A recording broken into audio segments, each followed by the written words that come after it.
phenomenon of the Dull Men's Club. Before we chat about it, let's see what it's all about. Okay. Right. It's here that I spend increasing amounts of time tinkering with various tools and machines. Oh, look at that. But it turns out I'm not alone.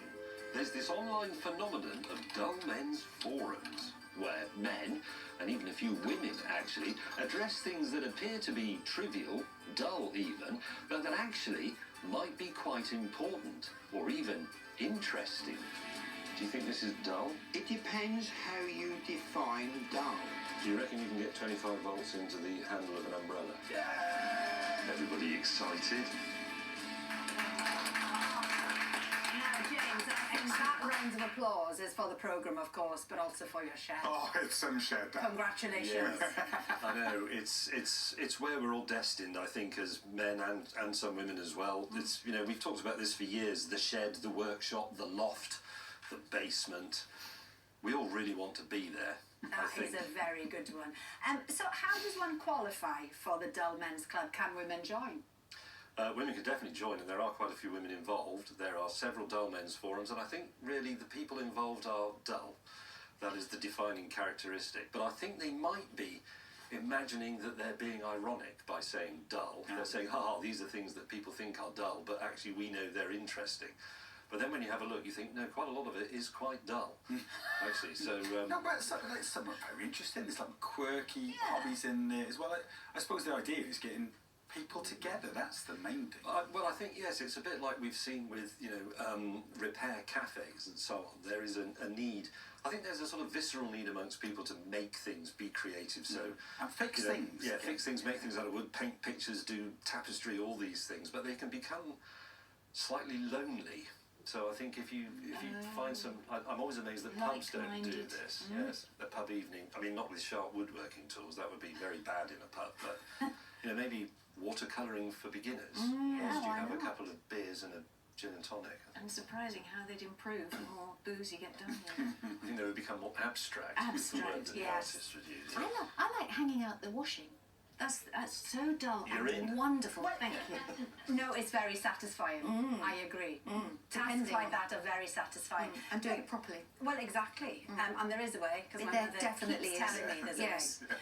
And a line is different to a whirligig.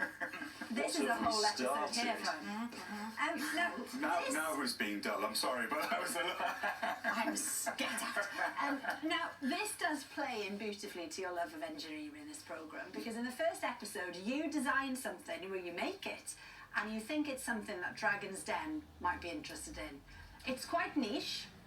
It's quite niche. Go on. Are you thinking of the pencil I holder? am. Yes. Ooh. Well, you see, there's a lot of, I didn't realise this until we did a bit of simple arithmetic, there's a great deal of wasted pencil just in the UK and worldwide. It's hundreds of miles, thousands of miles of pencil that's wasted because you can't hold on to it anymore when it gets too short.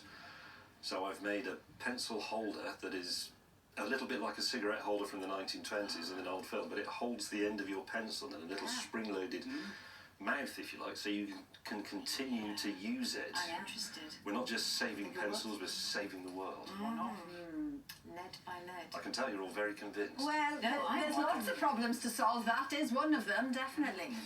Now, the Grand Tour, James, we have to quickly mention it because the last ever episode aired, and of course people were super emotional. You know, it's been a big part of people's lives.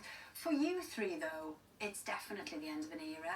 Was it hard to say goodbye? Of course you carry on in real life to be friends, but was it difficult? Well, no, we planned it.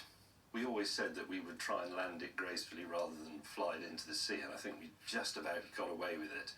So we were braced and ready, and we were very manly and grown up about it. But it is the end of something that's occupied actually more than a third of my entire life. It's certainly the longest I've ever held down one job, because the second best result was about a year. So, yes, it's the end of an era, but, you know, everything must end at some time, and I've stopped doing that. And people still loved it. Yeah, So left us it's wanting good. more too. It's a good way to go. Did still like us. We left them wanting more, which I suppose is You the trick. did. Well, you can watch James May and the Dull Men from tomorrow, 9 o'clock on Quest and Discovery Plus. I think